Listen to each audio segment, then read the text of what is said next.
Hey, BassGeek here, and I know most of you have already seen the winter swim bait rigs. If you haven't, make sure you go watch it. But we talked mainly about finesse rigs in that. Today, we're going to talk about throwing big swim baits in the coldest of cold water. Come on. That's right, geeks. We're going to talk about big winter swim baits. And I love to throw big winter swim baits, but not necessarily the big glide baits. For me, those work better in the spring, early spring, when the bass are moving up. But we're going to be talking about those when they're deep, when they're on the bottom, when they're really inactive. And a big steak compared to a little Vienna sausage can really get them going. Now let me show you the ones I like to throw. Now geeks, when I talk about big swim baits, this is what I'm talking about, the big soft swim baits like this. Now I will tell you, a lot of guys will put a trailer hook right here. That's fine. I just don't have this one rigged up. Maybe that's another video for that. But this is a Huddleston. Personal joke out there, we call them Huddies, me and a couple of my friends, and shout out to my boys Jim from Tackle Junkie and Debo for making fun of me for calling them Huddies. But these things are super soft, they're ultra realistic, and don't worry, you don't have to have trout in your lake to get bit on these. This is one, luckily this lake does have some trout in it, so it's great for this style lake, and it's a color that I kind of go with. But I would throw this color anywhere that I went. It's just a good pattern to get bit in the wintertime. This is, I believe, a rate of fall of 16. And a rate of falls, it's just how quickly it falls. So, you know, I like the heavier ones because I'm going to be fishing these pretty deep sometimes. Now, I think this one goes by the 68 Special, 68S, and the reason why is because it's got a bigger boot tail on it, and I love that this time of year in the cold water because you want a nice, soft swim bait this time of year, something that will really move slow. You're not going to reel these fast. You're going to put them on the bottom and you're going to slow roll them, so you want a nice, subtle tail wiggle. But this is a great place to get started with these, and this is the 6-inch. Now, another one I like is the Savage Gear. Something that I like about this is you can put a treble on the bottom. You can either put a leader and put the treble back here, or you can just put a treble right there. Now, during the wintertime, I wouldn't suggest doing that because, you know, most of the time you're going to want these running on the bottom. But this is the Savage Gear. I think it runs a little over 2 ounces. Now, a bait that is great during the wintertime, it's a wintertime staple when it comes to finesse. One of the swim baits that I actually had in my favorite wintertime swim bait rigs.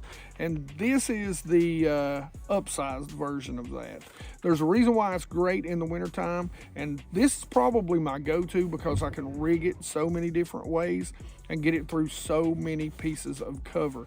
And that is the 6.8, but my favorite is the 7.8 Kitech Swing Impact. Now this is a wintertime staple, like I said, in the finesse swim bait world during the wintertime. And one of the reasons is because it's so soft. You can see how soft this plastic is. And during the wintertime, the plastic will get harder and get stiffer, which means you won't get as much action out of it. And that's what makes the Swing Impact so good. Now, this is a huge version, but it's definitely one of my favorites, especially when it comes to brush piles, because I can put a big belly weight in here and really get it down into those brush piles. But I can also rig it with an open hook, and I'll show you one of my favorites to rig this with in just a minute. But this is one of my favorite colors. It's called Ghost Rainbow. Now, like I said, you can actually start with the 6.8, and here's even the 5.8, which is great if you don't want to throw something quite as large, but very good big fish winter baits. Geeks, I'm not going to rig this one up. I mean, all I do is tie it on, okay? That's pretty much it. Like I said, and there's plenty of videos showing how to put a stinger hook on this. You can go out and look at that. But I'm not going to use this one today. I'm going to show you because the Swing Fat has so many different applications. I'm going to show you how I rig it, show you where I use really both of them. So let's talk about the Swing Fat Impact first off. Now, first, the hooks, okay? Number one, you can go with the Trocar. These are called the Kelp Trick hooks, or what I like, if you can find them, the 10-aught Beast hooks. These are 9-aughts, they'll work just fine. They got a nice big screw lock, so you're not going to tear the nose off of the bait. That's if I'm coming through cover. If I'm not, I'm going to use the ledge head. This is a 10-aught ledge head, and this really works perfectly. Trust me, a 3-pounder will swallow this thing. A 3-pounder can more than easily eat this, including a 3-pound smallmouth. If you want to downsize a little bit, you can. This is the 8-aught hook, so for me, I'm a big fan of that 10-aught. All right, I'm going to show you 2 different ways to rig this. First, I'm going to show you with this hook, okay? So one of the very first things you want to do is you just want to make sure you size it up. So we see it's going to come out about these 2 ribs. So a lot of times what I'll do is I'll just poke a hole right there in the center, so I can see where that's at. I'll come straight through the nose.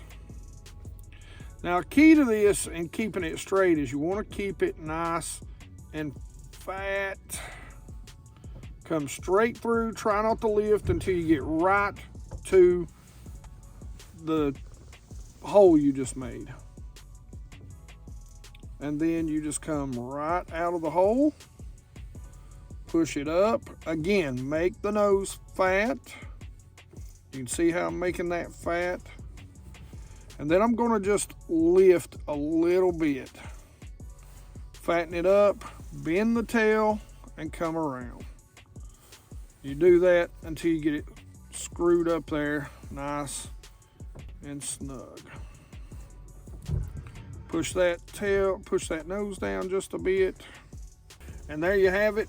You're on pretty straight. I'm going to take this off and I'm going to show you how to rig this weedless. Now, I love a screw lock because all you have to do, guys, is unscrew this and you're not tearing your bait up. And that goes for any size. Now, this little pup is pretty much the same thing. You don't have to bend the tail, but what we're going to do is we're just going to go right through the center of the nose. We're going to screw it up there nice and snug. Get it good and straight.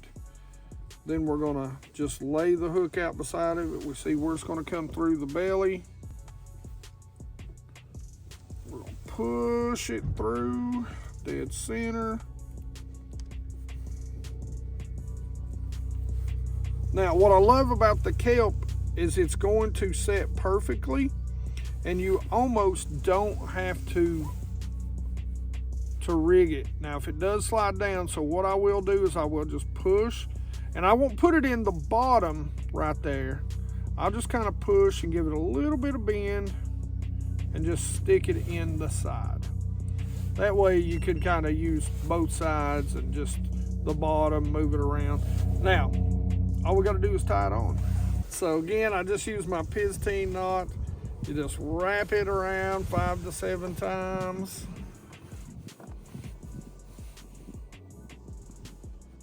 Now, the only difference between this knot and a San Diego jam is you come through the top, and I think you go through the bottom too. So, but we just wet it, pull it down, cut the tag in, and now we're ready to go fishing. All right, guys, so I throw this on a Tactical Elite. This is, and I think it's a Taction now, but they have the new ones out. This is an 8-foot mag heavy rod, 1 to 5 ounces. This is, I'll throw A-rigs on this thing, and this is one of my big-esque swim bait rods, right? I've got it on a BB1 Pro 4 or 6/4 to 1. I don't know if you can see that for the sun and everything. And the line I'm using 20-pound fluoro, which is a copolymer by K9 line. Really great line, got a little bit of stretch to it, so you don't have to, worry about snapping your swim bait off when you're making a long cast, especially if you're learning how to use these. All right, let me show you how to fish this thing. All right, so the places I love to fish these. Number 1, over brush piles and laydowns. On long points, number 2. One of my little secret kind of sneaky spots is those do nothing kind of clay points. You wouldn't believe, if you got a few stumps or something out there, how well this will get bit on those places. Main lake, but guys, if there's water, deep water, like back in this little holler, and some good laydowns or brush piles, don't discount this thing. This thing ticking through brush piles and laydowns will flat get you wrecked. All right, so these big swim baits, like I said, there's a couple, 3 different places that I'm gonna fish them. And a lot of times it's gonna be your main lake points. It's gonna be those obvious spots. But one of my favorite spots, big bass like to ambush. So around any cover you can find, whether it be structure that they can get down into that creates cover, or whether it's something like this. This laydown right here. Great place, brush piles and laydowns to be able to throw and fish them out. And all you do is make a cast out there. And the great thing about it being weedless is you want to tick that brush pile. You want to get it down there to where it's just ticking it almost like you'd fish a spinnerbait, and slowly let it contour down to the bottom. Because a lot of times this time of year, those bigger bass are going to be sitting right on the deepest part of that tree. Hook setting this is no different than hook setting a single hook swim bait. You've got a lot of metal. I always say you want to almost like Carolina rig hook set, swing to the side, keep your rod tip down, even put it in the lake, and reel, reel, reel. Get them to the boat. You got a big, massive hook. I don't care how big the fish is, reel, reel, reel, get them to the boat, get them in the boat, fill their mouth full of water. Now this is one of my little sneaky spots when it comes to this. This is where I really like to throw my Huddleston at, okay? I don't know what it is about the trout, but they like to get on these style banks when it's cold. What I like to do is take this. Now I've still got this on. I just didn't want to cut it off and tie the other one on. But what I like to do is cast out here to these banks, and especially main lake points, okay? Main lake points and banks like this is what I really like to target. So what I like to do is make the cast to these, sink it to the bottom, and slow roll it. Really work both sides of the points and down the tip as deep as I can fish it, okay? Until I find out how deep these bass are. So you make the cast, let it sink to the bottom, and then slow reel it. Now, the hook set and fighting the fish, it's the same sort of thing. You're gonna make sure you side set and keep the rod tip down. Fill that fish's mouth full of water and get him in the boat as quick as you can. There's a lot of different uses for these things. Make sure you get out here this winter and throw them. I always say most guys aren't throwing these, and bass love a steak when they have to eat the finger food all the time, right? The Vienna sausage versus a big juicy steak, they're gonna take this, especially if they're only eating once a day or even once every 2 to 3 days when the water is cold. Keep it slow, keep it on the bottom, keep it deep. You'll catch a big one. And during the wintertime, it's one of the best times to catch your personal best. Question to comments in the comment section below.